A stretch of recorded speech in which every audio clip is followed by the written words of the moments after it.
Assalamualaikum warahmatullahi wabarakatuh. Teman-teman semuanya, di dalam video ini kita akan membahas mengenai soal latihan CAT Seleksi Petugas Haji Indonesia tahun 2025 terkait dengan standar regulasi, dasar hukum, dan studi kasus dalam pelaksanaan ibadah haji nanti. Untuk itu, mari kita awali dengan membaca lafaz basmalah. Bismillahirrahmanirrahim. Selanjutnya, mari kita lanjutkan soal yang berikutnya. Petugas Siskohat Haji bagian 4. Soal ujian seleksi petugas Siskohat Ibadah Haji 2025. 1. Dalam pengelolaan pemodokan jemaah haji di Makkah, petugas Siskohat bertanggung jawab untuk memastikan keakuratan data pada sistem.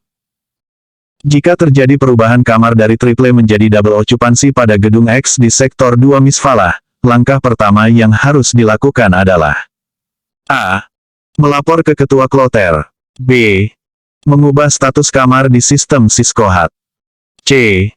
Menghubungi pihak muasasah. D. Memindahkan jemaah ke kamar lain. E. Melakukan verifikasi dengan pihak penginapan. Jawaban yang tepat adalah B. Pembahasan dari pertanyaan di atas yaitu, bahwa petugas Siskohat harus mengutamakan update data sistem sebagai langkah pertama untuk memastikan keakuratan informasi dan sinkronisasi data pemodokan. Selanjutnya, mari kita lanjutkan soal yang berikutnya. 2. Sistem zonasi pemodokan di Makkah menerapkan pembagian 5 sektor berdasarkan radius jarak ke Masjidil Haram. Berapa radius maksimal untuk pemodokan di ring 1? A. 500 meter. B. 750 meter. C. 1000 meter. D. 1500 meter. E. 2000 meter. Jawaban yang tepat adalah B. Pembahasan dari pertanyaan di atas yaitu, bahwa ring 1 pemodokan Makkah memiliki radius maksimal 750 meter dari Masjidil Haram sesuai ketentuan Wizarat Al-Hajj. Selanjutnya, mari kita lanjutkan soal yang berikutnya. 3. Petugas Siskohat menerima laporan perubahan jadwal kedatangan bas Taradudi. Prioritas utama update data yang harus dilakukan adalah A. Status keberangkatan jemaah. B. Nomor bas Taradudi. C. Manifest penumpang. D. Waktu kedatangan. E. Koordinat GPS bus. Jawaban yang tepat adalah C. Pembahasan dari pertanyaan di atas yaitu, bahwa manifest penumpang adalah data krusial yang harus diupdate karena berkaitan dengan keamanan dan monitoring pergerakan jemaah. Selanjutnya, mari kita lanjutkan soal yang berikutnya. 4. Dalam koordinasi dengan Nakabah untuk transportasi jemaah, informasi yang tidak perlu diinput ke dalam sistem Siskohat adalah A. Nomor kontak sopir. B. Plat nomor bus.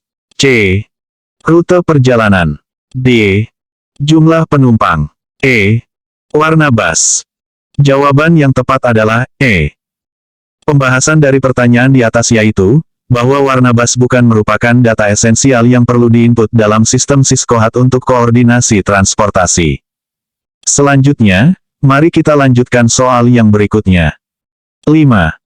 Kapasitas maksimal pemodokan di sektor Mahbas Jin Makkah yang dapat diinput dalam sistem adalah A. 25.000 jemaah. B.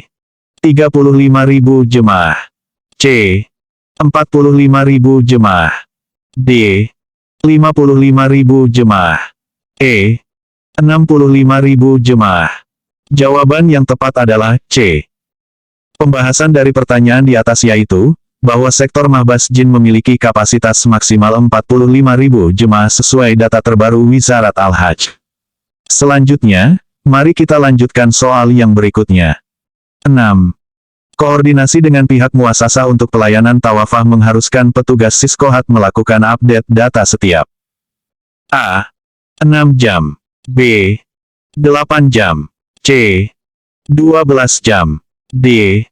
24 jam. E. 48 jam. Jawaban yang tepat adalah C. Pembahasan dari pertanyaan di atas yaitu, bahwa update data koordinasi tawafah wajib dilakukan setiap 12 jam sekali untuk memastikan kelancaran pelayanan. Selanjutnya, mari kita lanjutkan soal yang berikutnya. 7. Di Madinah, pembagian 3 sektor pemondokan didasarkan pada kriteria berikut, kecuali A. Jarak ke Masjid Nabawi. B. Kapasitas gedung. C. Fasilitas kamar. D. Harga sewa. E. Akses transportasi. Jawaban yang tepat adalah D. Pembahasan dari pertanyaan di atas yaitu, bahwa harga sewa bukan termasuk kriteria pembagian sektor di Madinah, melainkan berdasarkan lokasi, kapasitas, dan aksesibilitas. Selanjutnya, mari kita lanjutkan soal yang berikutnya. 8. Sistem Siskohat terintegrasi dengan layanan Zamazimah untuk pendistribusian air Zam-Zam. Data yang wajib diinput adalah A. Jadwal distribusi. B. Jumlah botol. C. Nomor pemondokan. D. Nama petugas. E. Volume air. Jawaban yang tepat adalah C. Pembahasan dari pertanyaan di atas yaitu, bahwa nomor pemondokan adalah data utama untuk tracking distribusi air Zam-Zam ke jemaah. Selanjutnya, mari kita lanjutkan soal yang berikutnya. 9. Dalam pelayanan Adilah di Madinah, petugas Siskohat harus memverifikasi data berikut di sistem, kecuali A. Jadwal ziarah. B. Rute ziarah. C. Jumlah jemaah. D. Nama mutawif. E. Menu makan. Jawaban yang tepat adalah E. Pembahasan dari pertanyaan di atas yaitu, bahwa menu makan bukan termasuk data yang perlu diverifikasi dalam sistem untuk pelayanan Adilah. Selanjutnya, mari kita lanjutkan soal yang berikutnya. 10. Jika terjadi perpindahan pemondokan antar sektor di Makkah, waktu maksimal update data di sistem adalah A. 1 jam. B. 2 jam. C. 3 jam. D. 4 jam. E. 6 jam. Jawaban yang tepat adalah B. Pembahasan dari pertanyaan di atas yaitu, bahwa update data perpindahan pemondokan harus dilakukan maksimal 2 jam setelah perpindahan untuk menjaga akurasi data. Selanjutnya, mari kita lanjutkan soal yang berikutnya. 11. Dalam koordinasi dengan Wukala Field untuk penanganan koper jemaah, data yang harus diinput ke sistem adalah A. Berat koper. B. Warna koper. C. Nomor porter. D. Barcode koper. E. Ukuran koper. Jawaban yang tepat adalah D. Pembahasan dari pertanyaan di atas yaitu, bahwa barcode koper adalah data utama untuk tracking bagasi jemaah dalam sistem. Selanjutnya, mari kita lanjutkan soal yang berikutnya. 12. Status okupansi pemondokan di sistem Siskohat harus diupdate ketika mencapai persentase A. 50%. B. 65%. C. 75%. D. 85%. E. 95%. Jawaban yang tepat adalah C. Pembahasan dari pertanyaan di atas yaitu, bahwa update status okupansi wajib dilakukan saat mencapai 75% untuk antisipasi overflow kapasitas. Selanjutnya, mari kita lanjutkan soal yang berikutnya. 13. Dalam sistem Taradudi, interval waktu maksimal antara input data keberangkatan dan konfirmasi kedatangan adalah A. 30 menit. B. 45 menit. C. 60 menit. D. 90 menit. E. 120 menit. Jawaban yang tepat adalah B. Pembahasan dari pertanyaan di atas yaitu, bahwa maksimal 45 menit adalah standar interval untuk monitoring pergerakan bas Taradudi. Selanjutnya, mari kita lanjutkan soal yang berikutnya. 14.